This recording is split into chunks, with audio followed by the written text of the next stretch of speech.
ಮೇಲ್ಮುಖವಾಗಿ ಉಗಿಯುವುದಕ್ಕೆ ಮುಂದಾದ್ರೆ ಅದು ಬೀಳುವಂತಹದ್ದು ನಮ್ಮ ಮುಖದ ಮೇಲೆ ಎನ್ನುವಂತಹ ಪ್ರಜ್ಞೆ ಇರಬೇಕಾಗುತ್ತದೆ. ಯಾಕೆಂದ್ರೆ ಬೇರೆಯವರಲ್ಲಿರುವಂತಹ ಒಳ್ಳೆಯ ಗುಣವನ್ನ ಗ್ರಹಿಸಬೇಕು ಅಂತಾದ್ರೆ ಅವರು ಸಹ ಅಂತಃಕರಣ ಶುದ್ಧವಾಗಿರಬೇಕು. ಯೋಗ್ಯತೆಯಲ್ಲಿ ಅಂತಲೂ ಏನು ಯೋಗ್ಯತೆ ನಮ್ಮದು ಸಾಮಾನ್ಯವಾ ಅಲ್ವಾ? ನಾವೇನು ನಮ್ಮ ಯೋಗ್ಯತೆ ಏನು ಲೋಕಕ್ಕೆ ನಮ್ಮ ಕೊಡುಗೆ ಅಂತಹದ್ದು ಅದಾದ್ರೂ ಅರ್ಥ ಉಂಟ ಇವನಿಗೆ? ಇಲ್ಲವೇ ಇಲ್ಲ. ಬದಲಾಗಿ ಬ್ರಹ್ಮನ ಬಲಗೈಯ ಹೆಬ್ಬೆಟ್ಟಿನಿಂದ ಹುಟ್ಟಿದವ ಎನ್ನುವಂತಹದ್ದೇ ದೊಡ್ಡ ಸ್ಥಿತಿ ಅಲ್ಲ. ಬದಲಾಗಿ ಲೋಕಕ್ಕೆ ನಮ್ಮ ಕೊಡುಗೆ ಅಂತಹದ್ದು ಅಂಡಜ, ಪಿಂಡಜ, ಶ್ವೇತಜ, ಉದ್ವಿಜ 4 ಬಗೆಯ ಸೃಷ್ಟಿಯ ಕಾರ್ಯ ಎನ್ನುವಂತಹದ್ದು ಲೋಕದಲ್ಲಿ ಇರುವುದು. ಆದರೆ ಅದನ್ನ ಮೀರಿ ಹೆಣ್ಣು ಗಂಡು ಮಿಲನದಿಂದ ಮತ್ತೊಂದು ಸೃಷ್ಟಿಯಾಗುವುದಕ್ಕೆ ಸಾಧ್ಯ ಎನ್ನುವುದನ್ನ ಲೋಕಕ್ಕೆ ಕೊಟ್ಟವ ಇದ್ರೆ ಅದು ದಕ್ಷ ಬ್ರಹ್ಮ. ಅದರ ಪ್ರಜ್ಞೆ ಉಂಟ ಇವನಿಗೆ? ಇಲ್ಲವೇ ಇಲ್ಲ. ತಾನು ಲಯಕರ್ತನಂತೆ. ಎಂತ ಕರ್ಮದ ಲಯ ಇವನದ್ದು. ಯಾರೇ ಸಹ ಗಾನವನ್ನ ಹಾಡಬೇಕು ಅಂತ ಆದ್ರೂ ಲಯಬೇಕು, ಬಾರಿಸಬೇಕು ಅಂತ ಆದ್ರೂ ಲಯಬೇಕು, ನರ್ತಿಸಬೇಕು ಅಂತ ಆದ್ರೂ ಲಯಬೇಕು. ಎಲ್ಲದಕ್ಕೂ ಅದರದ್ದೇ ಆದಂತಹ ಲಯ ಅಂತ ಇರ್ತದೆ. ಹೀಗಿದ್ದು ಸಹ ಲಯಕರ್ತ ಇವ. ಹೇಳುವವರಿದ್ರು ಅಂತ ಆದ್ರೆ ಇವು ಎಷ್ಟು ದೊಡ್ಡವನಾಗಿ ಬೆರೆಯುತ್ತಾನೆ. ಆದರೆ ನಮ್ಮ ಯೋಗ್ಯತೆಯನ್ನು ಅನುಸರಿಸಿ ನಮ್ಮನ್ನ ಗೌರವಿಸದೇ ಇರಬಹುದು. ನಮ್ಮನ್ನ ಗೌರವಿಸಲೇಬೇಕಾಗಿತ್ತು. ಯಾಕೆ? ಸಂಬಂಧದಲ್ಲಿ ಇವೇನು ನಮಗೆ ದೂರದವ ಅಲ್ಲ. ಇವ ಯಾರು ಬಲ್ಲಿರ? ಹೌದು ಸ್ವಾಮಿ, ಸ್ವಟಕ್ಕೆ ಹೇಳುವಾಗೂ ಇಲ್ಲ. ಹೇಳಿ ಕೇಳಿ ನಮ್ಮ ಒಳೆಯ ಇವ ಅಂದ್ರೆ ನೀವು ಆಶ್ಚರ್ಯ ಪಡುವುದಲ್ಲ. ಏನು ನಾನೇ ಮನಸ್ಫೂರ್ತಿಯಿಂದ ಇವನಿಗೆ ಹೆಣ್ಣು ಕೊಟ್ಟದ್ದು ಅಂತ ಭಾವಿಸಿದ್ರ? ಅಲ್ವೇ ಅಲ್ಲ. ನಮಗೆ ಬೇರೆಯವರ ಆಜ್ಞೆ ಎನ್ನುವಂತಹದ್ದಾಯಿತು. ಯಾರು ಬಲ್ಲಿರೋ? ಸರದಿ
ನನ್ನ ಮತ್ತು ಪ್ರಸೂತಿಯ ದಾಂಪತ್ಯದ ಪ್ರತೀಕವಾಗಿ ಹುಟ್ಟಿಕೊಂಡಿರುವಂತಹದ್ದು 16 ಮಂದಿ ಹೆಣ್ಣು ಮಕ್ಕಳು. ಅದರಲ್ಲಿ 13 ಮಂದಿಯನ್ನ ಧರ್ಮ ಪ್ರಜಾಪತಿಗೆ ಧಾರೆ ಎರೆದು ಕೊಟ್ಟೆ. 14ನೇ ಒಳಗಿರುವಂತಹ ಸ್ವಾಹಳನ್ನ ಅಗ್ನಿದೇವನಿಗೆ ಧಾರೆ ಎರೆದು ಕೊಟ್ಟೆ.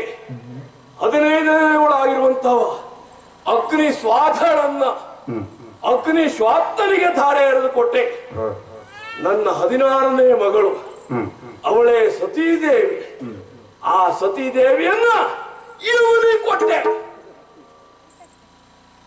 ನಾನಾಗೆ ಮನಸ್ಫೂರ್ತಿಯಿಂದ ಕೊಟ್ಟದ್ದಲ್ಲ. ಬದಲಾಗಿ ಸರಸಿ ಜಾಸನ ನನ್ನಪ್ಪ ಬ್ರಹ್ಮದೇವ ಅವ ಹೇಳಿದ, ಹೇಗೂ ನಿನ್ನ ಮಗಳನ್ನ ಓಡಿಸಿಕೊಂಡು ಹೋಗಿದ್ದಾನೆ, ಹಾಗಾಗಿ ಅವನಿಗೇ ಕೊಡುವುದು ಸರಿ. ಲೋಕದಲ್ಲಿ ಒಂದು ಮಾತುಂಟು, ಕೇಳಿದ್ದೀರಾ? ಅದು ಮುಟ್ಟಿದ್ದು ಅದಕ್ಕೆ ಅಂತ, ಯಾವುದು ಅಂತ ಬೇಡ, ಹಾಗಾಗಿ ಅದಕ್ಕೆ ಇರಲಿ ಅಂತ ಕೊಟ್ಟವ ನಾನು. ಆದ್ರೆ ಈಗ ಯೋಚಿಸ್ತಾ ಇದ್ದೇನೆ, ಮಂಗನ ಕೈಯಲ್ಲಿ ಮಾಣಿಕ್ಯ ಕೊಟ್ಟಾಗಾಯ್ತು. ಗಿಳಿಯ ಕನ್ನ ಸಾಕಿ ಗಿಡುಗನಿಗೆ ಕಿತ್ತಂತ ಅನುಭವ ನನ್ನ ಪಾಲಿಗೆ ಉಂಟಾಗುತ್ತಾ ಇದೆ. ಇಂಥ ಬೈರಾಗಿಯನ್ನ ಕೂಡಿರುವಂತಹ ನನ್ನ ಮಗಳು ಅದು ಏನು ಸುಖವನ್ನು ಹೊಂದುವುದಕ್ಕೆ ಸಾಧ್ಯ? ಹಾಗಾಗೇ ಇರಬೇಕು ಬಹುಶಃ. ಇನ್ನೂ ಒಂದೇ ಒಂದು ಹುಳುವು ಸಹ ಹುಟ್ಟಲಿಲ್ಲ. ನಮಗೆ ಅಜ್ಜನಾಗುವಂತಹ ಯೋಗವೇ ಇನ್ನೂ ಕೂಡಿ ಬರಲಿಲ್ಲ. ಯಾಕಾಗಿ ಇಂಥವನನ್ನ ಗಂಡನನ್ನ ಪಡೆದ್ರೆ ಮತ್ತೆ ಅವಳು ಹೆಣ್ಣನ್ನು ಆದಂತ ಅವಳು ಮಗುವನ್ನು ಹೆರುವುದಕ್ಕಾದ್ರೂ ಸಾಧ್ಯ ಉಂಟ? ಇಲ್ಲವೇ ಇಲ್ಲ. ಹಾಗಾಗಿ ಹೇಳಿದ್ದು ಯೋಚನೆ ಮಾಡಿ ನೋಡಿದ್ರೆ ಈ ಕೂಳನಿಗೆ ಕೊಟ್ಟದ್ದಾಯ್ತಲ್ಲ ಎನ್ನುವುದಾಗಿ ಪರಿತಪಿಸುವಂತಹ ಕಾಲ ಸನ್ನಿಹಿತವಾಯ್ತಲ್ಲ. ಛೇ, ಏನ್ ಮಾಡಲಿ? ಇನ್ನೊಂದು ಉಂಟು. ಯಾವುದು ಬಲ್ಲಿರ? ಬೇರೆಯವರಲ್ಲಿರುವಂತಹ ಒಳ್ಳೆಯ ಗುಣವನ್ನ ಗ್ರಹಿಸಬೇಕು ಅಂತಾದ್ರೆ ನಮ್ಮ ಅಂತರಂಗವು ಶುದ್ಧವಾಗಿರಬೇಕು ಎನ್ನುವಂತಹದ್ದು ಸಹಜ. ಅಂತರಂಗದ ಶುದ್ಧಿಯ ಒಟ್ಟಿಗೆ ಜೀವನದಲ್ಲಿ ಸಾಧನೆಯನ್ನು ಮಾಡಿರಬೇಕಾಗುತ್ತದೆ. ಆ ಸಾಧನೆಯನ್ನ ಮಾಡುವುದಕ್ಕಿರುವಂತಹ ಮೊದಲ ಮೆಟ್ಟಿಲು ಯಾವುದು ಬಲ್ಲಿರ? ಸ್ನಾನ. ಉಂಟ ಇವನಿಗೆ?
ಉಂಟ ಇವನಿಗೆ ಸ್ನಾನ?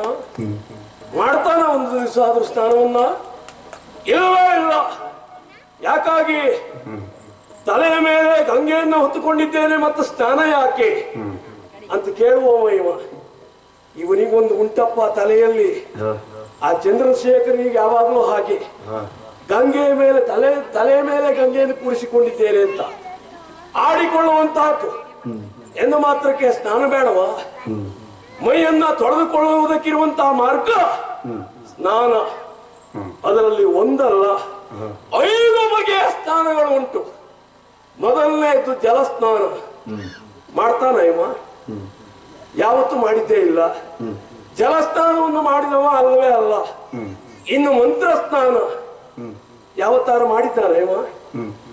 ಒಂದು ದಿವಸ ಆದ್ರೂ ಮೂಗು ಹಿಡ್ಕೊಂಡು ಜಪ ಮಾಡಿದ್ದು ಉಂಟ? ಜಪ ಮಾಡಬೇಕು ಅಂತಾದ್ರೆ ಇವನಿಗೆ ಉಪನಯನ ಸಂಸ್ಕಾರ ಆಗಬೇಕು. ಆಗಿದೆಯಾ ಅವನಿಗೆ?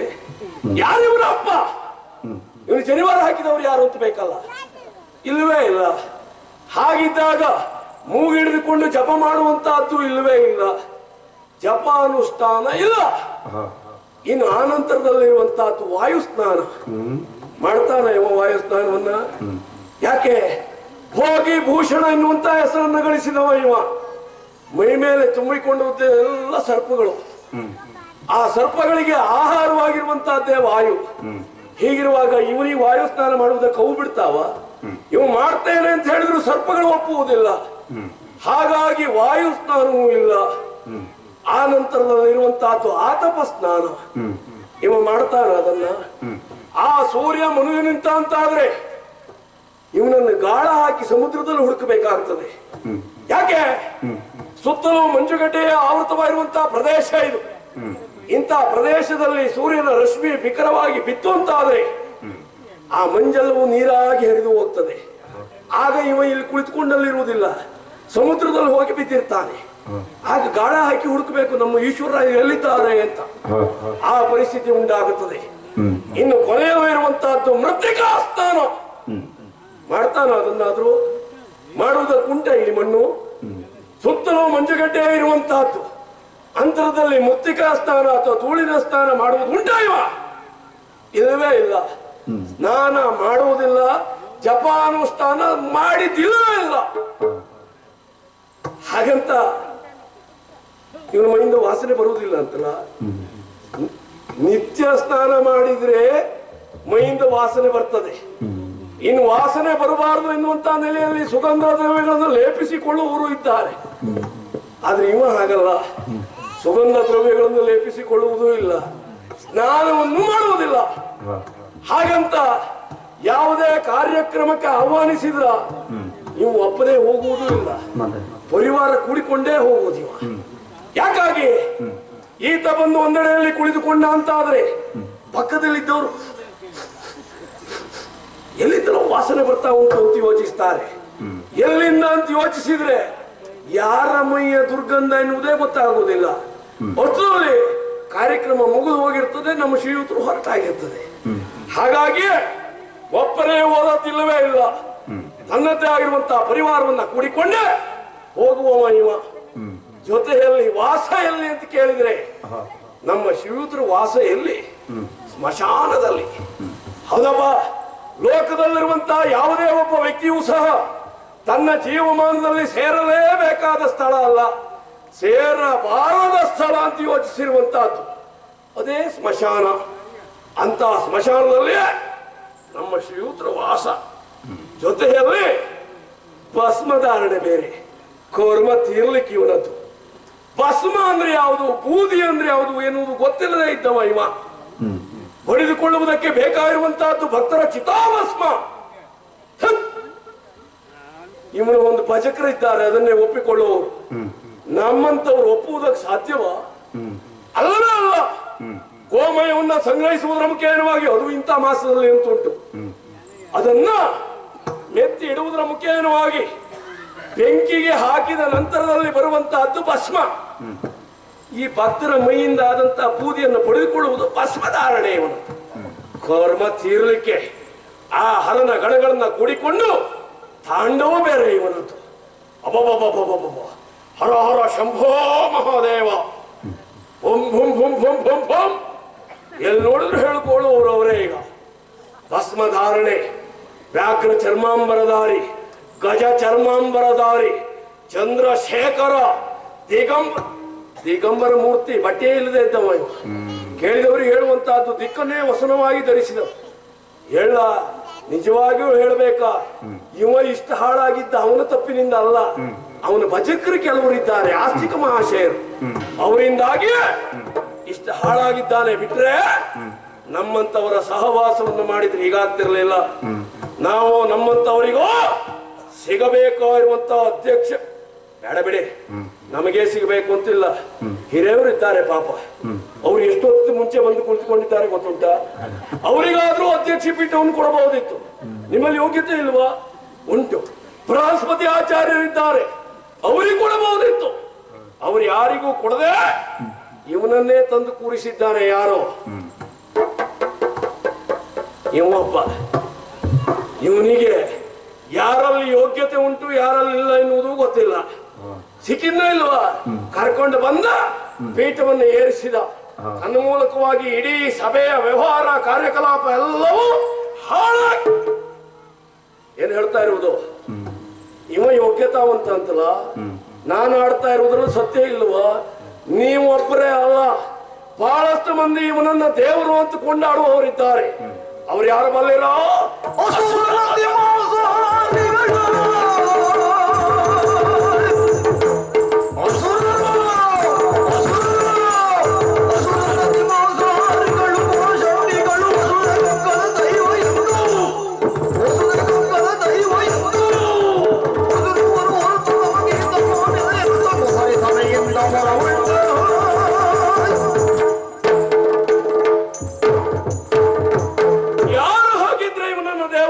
ಕೊಂಡಾಡುವವರು ಮತ್ತಾರು ಅಲ್ಲ, ಅಸುರರು. ಅಸುರರೆಲ್ಲರೂ ಸಹ ಇವನ್ನ ದೇವ ಎನ್ನುವುದಾಗಿ ಒಪ್ಪಿಕೊಳ್ಳುವುದಿಲ್ಲ. ಅಸುರರು ಅತಿಮಾಂಸಾಹಾರಿಗಳು. ಅಂದ್ರೆ ಅತಿಮಾಂಸ ಅಂತ ಬೇರೆ ಉಂಟು. ಆ ಅತಿಮಾಂಸವನ್ನೇ ತಿನ್ನುಕೊಂಡಿರುವಂತವ್ರು, ಖಂಡವನ್ನ ತಿನ್ನುವಂತಹದ್ದು, ಹೆಂಡವನ್ನ ಕುಡಿಯುವಂತಹದ್ದು ಅಂತವರು ಮಾತ್ರ ಇವನನ್ನು ಒಂದು ದೇವ ಎನ್ನುವುದಾಗಿ ಕೊಂಡಾಡುತ್ತಾ ಇದ್ದಾರೆ ವಿನಃ ಪ್ರಾಜ್ಞರು ಯಾರು ಒಪ್ಪಿಕೊಳ್ಳುವುದಿಲ್ಲ. ಯಾಕಾಗಿ ಆ ದೇವನಿಗೆ ಆ ರೀತಿಯಂತ ಶ್ರದ್ಧೆ ಇಲ್ಲ. ಭಕ್ತರಿಗೆ ಹೇಗಿರುವುದಕ್ಕೆ ಸಾಧ್ಯ? ಅವರು ಸಹ ಭಸ್ಮವನ್ನು ಬಡಿಕೊಳ್ಳುವುದು, ಕಂಠಮಟ್ಟ ಕುಡಿದುಕೊಳ್ಳುವುದು, ಹರ ಹರ ಶಂಭೋ ಮಹದೇವ ಅಂತ ಹೇಳಿದ್ರೆ ಸಾಕು. 2 ಬಾರಿ ಹೇಳಿದ್ರೆ ನಮ್ಮ ಶ್ರೀಯುತರು ಪ್ರತ್ಯಕ್ಷರಾಗಿ ಬಿಡ್ತಾರೆ. ಭಕ್ತ, ನಿನ್ನ ಭಕ್ತಿಗೆ ಮೆಚ್ಚಿದ್ದೇನೆ, ಏನು ವರ ಬೇಕು ಕೇಳು. ಇವನ ಅಪ್ಪನೇ ಅಂತ ಕೊಡುವುದಕ್ಕೆ, ಅವರಿಗೆ ವರ ಕೊಡುವುದಕ್ಕೆ ಮುಂದಾಗುತ್ತಾನೆ. ತನ್ಮೂಲಕವಾಗಿ ಅವರು ಲೋಕ ಕಂಟಕರಾಗಿ ಮೆರೆಯುತ್ತಾರೆ. ಆಗ ಬೇಕಾಗಿರುವುದು ಯಾರು? ನಮ್ಮ ಅಪ್ಪನು ನಮ್ಮ ಅಜ್ಜನೇ ಬೇಕು, ಅವರಿಗೊಂದು ಗತಿಯನ್ನು ಕಾಣಿಸುವುದಕ್ಕಾಗಿ. ಹಾಗಾಗಿ ಇವ ಲಯಕರ್ತನೂ ಅಲ್ಲ, ಯೋಗ್ಯತಾ ಸಂಪನ್ನನೂ ಅಲ್ಲ, ನಮ್ಮ ಯೋಗ್ಯತೆಯನ್ನು ಅರ್ಥ ಮಾಡಿಕೊಳ್ಳುವವರು ಅಲ್ಲವೇ ಅಲ್ಲ. ಇಂತಹ ಅಧ್ಯಕ್ಷನಾಗಿರುವಂತಹ ಪೀಠದಲ್ಲಿ ಅಲ್ಲ, ಜ್ಞಾನ ಸತ್ರದಲ್ಲಿ ನಮ್ಮಂತವರು ಇರುವುದಾ? ಇಲ್ಲವೇ ಇಲ್ಲ. ನಾನಂತೂ ಈ ಸಭೆಯಲ್ಲಿ ಇರುವುದಿಲ್ಲ.